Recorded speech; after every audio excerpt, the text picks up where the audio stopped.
নমস্কার বন্ধুরা, রাখি হোমমেডে আপনাদের স্বাগত। আমি আজকে ইলিশ মাছের রেসিপি নিয়ে চলে এসেছি। আমি আজকে বানাবো ইলিশ মাছ ভাপা।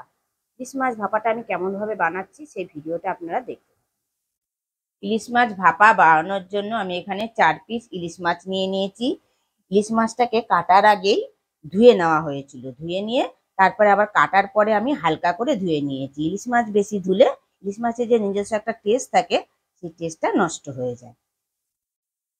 1.5 চামচ আমি সাদা সর্ষে নিয়েছি, 1 চামচ কালো সর্ষে, পরিমাণ মতন কাঁচা লঙ্কা, নুন আর হলুদ। রান্নাটা আমি সর্ষের তেলে করব। প্রথমে আমি ইলিশ মাছটাকে নুন আর হলুদ মাখিয়ে নেব। 1/2 চামচ হলুদ দিলাম আর 1/2 চামচ নুন দিলাম। নুন আর হলুদটা আমি ইলিশ মাছের গায়ে ভালো করে মাখিয়ে নিলাম। মাখিয়ে নিয়ে আমি 10 মিনিট রেখে দেবো। ভাপাটা বানানোর জন্য আমি একটু মশলা বানিয়ে নেবো। একটা মিক্সির জার নিয়ে নিলাম। 1/2 চামচ 1.5 চামচ দিলাম সাদা সর্ষে আর 1 চামচ দিলাম কালো সর্ষে।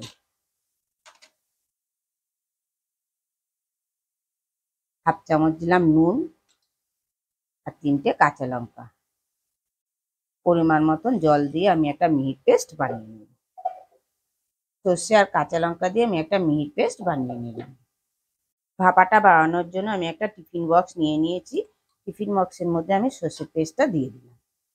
এবার সর্ষের পেস্টটার মধ্যে 1/2 চামচ আমি হলুদ দিলাম আর 1/2 চামচ নুন দিলাম। কিন্তু মাছে আর সর্ষেটা যখন পেস্ট করেছিলাম তখন আমি নুন দিয়ে করেছিলাম, সেই কারণে আমি নুনটা বুঝে শুনে দিলাম।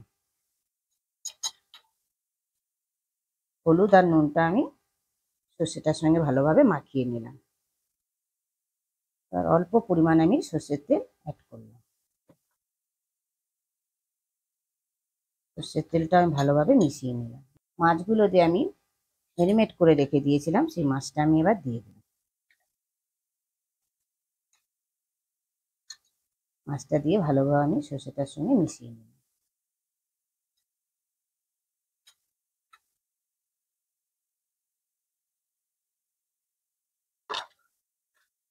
ফ্লেভারের জন্য আমি 3টে কাঁচা লঙ্কা দিলাম। এই টিফিন কারির মুখটা বন্ধ করে দিলাম।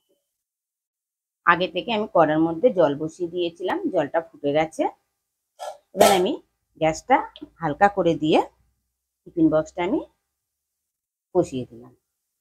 আপনাদের খেয়াল রাখতে হবে জলটা যেন টিফিন বক্সের নিচে থাকে, নাহলে জলটা ঢুকে যাওয়ার সম্ভাবনা থাকে। আমি 15 মিনিটের জন্য ঢেকে দিলাম।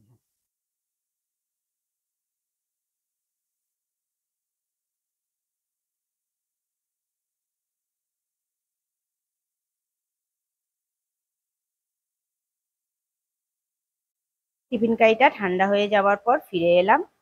দেখুন বন্ধুরা, কত সুন্দর দেখতে হয়েছে, লোভনীয়। আর এত সুন্দর একটা গন্ধ বেরিয়েছে যে বলাই যাবে না। তাই আপনাদের কাছে আমি আজকে পরিবেশন করে দেখাচ্ছি। আমার ছেলে খেয়ে বলবে যে ইলিশ মাছ ভাপাটা আমার কেমন হয়েছে।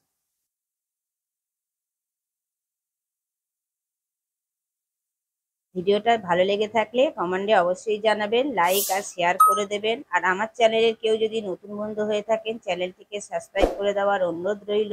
পাশে বেল আইকনটা প্রেস করে দেবেন নতুন নতুন ভিডিও দেখার জন্য।